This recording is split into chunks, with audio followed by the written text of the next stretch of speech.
Hey, are you in a relationship with a partner and you can't figure out why they don't seem to connect with you? You're trying to figure out why they don't understand where you're coming from? Well, you might be in a relationship with a narcissist.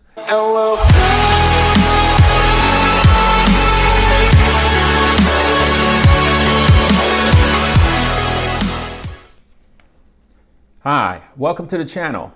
Today, we're going to talk about narcissism. Now, I've been doing my research over the internet and I've seen a lot of people talk about narcissism. So I wondered, just what is narcissism? So to find a definition of narcissism, I investigated this manual called the Diagnostic and Statistical Manual of Mental Disorders, most commonly called the DSM-5. The 5 signifies the 5th edition, which is the most current edition of the DSM. And that was put out back in 2013. So, according to the DSM-5, narcissism is a personality disorder in the cluster B family. Now, what a cluster is how personality disorders are categorized. There's a cluster A, a cluster B, and a cluster C.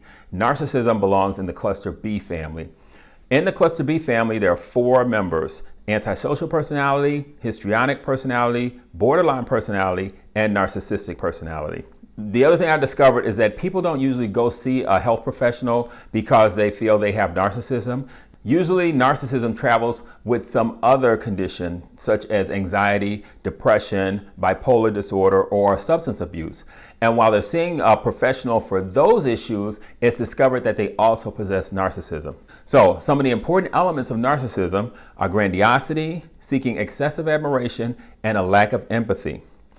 Now, the way it shows up is that the person will act with an air of right and an air of control. They will dismiss others, and they will showcase condescending or denigrating attitudes. On the inside, a narcissist is actually battling their own low self-esteem and inadequacy issues. On the outside, narcissists can achieve great heights, but the characteristic traits of a narcissist usually interferes with their personal or professional relationships. And the large part is being incapable of receiving disapproval or rebuff information. So now when they hear corrective information, it causes what I've learned on the internet is called a narcissistic injury, which means you have wounded them kind of to the core. And because of that, there's going to be some sort of backlash or consequence, and it's going to come out in their behavior. Socially, narcissists appear to be happier than others in society. They appear to be highly materialistic, self-enhancing, entitled, impulsive. They also may not learn from their mistakes. And their romantic relationships appear to be short-lived because they're constantly seeking something better. So to them, the grass is always greener on the other side. Also, a narcissist's lack of empathy becomes apparent in the relationship. Now, also looking through the DSM-5, I found out that narcissism usually can be diagnosed by a professional if they have at least 5 of these 9 conditions. So, condition 1, grandiose logic of self-importance. Condition 2, a fixation with fantasies of having infinite success or control or brilliance or beauty or an idyllic love.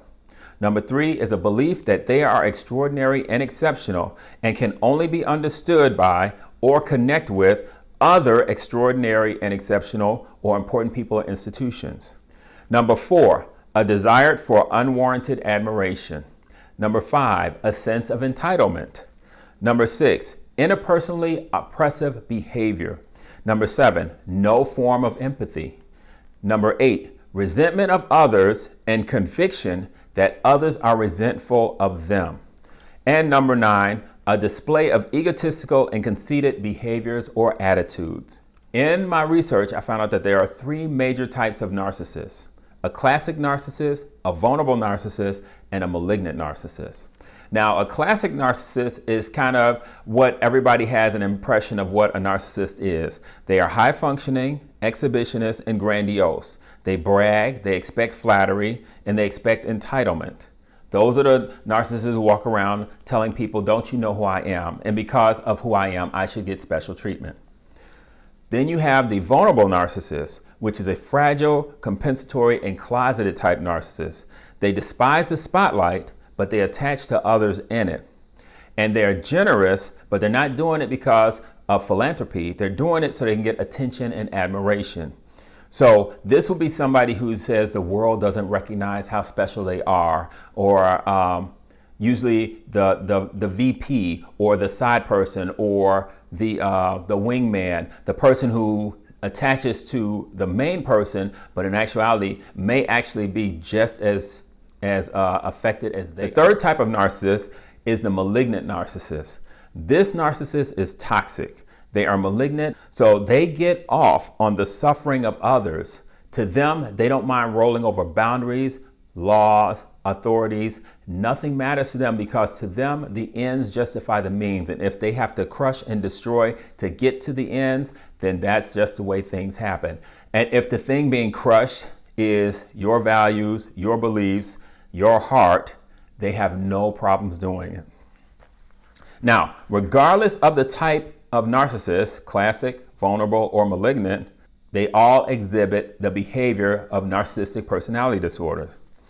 So you're probably trying to figure out why you weren't acknowledged or you're not being acknowledged in the relationship.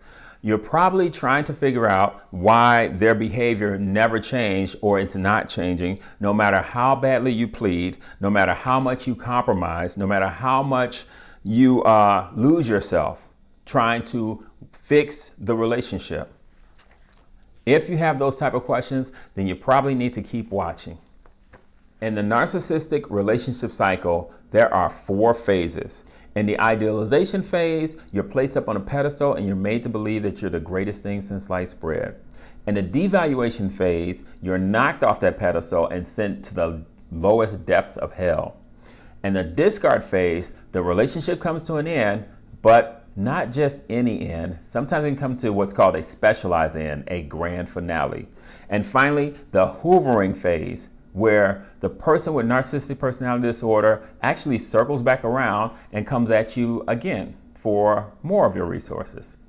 So, well, that's all on this segment of narcissism. Like, comment, and subscribe. And make sure you click that notification bell. And I'll see you on the next one. Tell me pretty lies, look me in the face, tell me that you love me, even if it's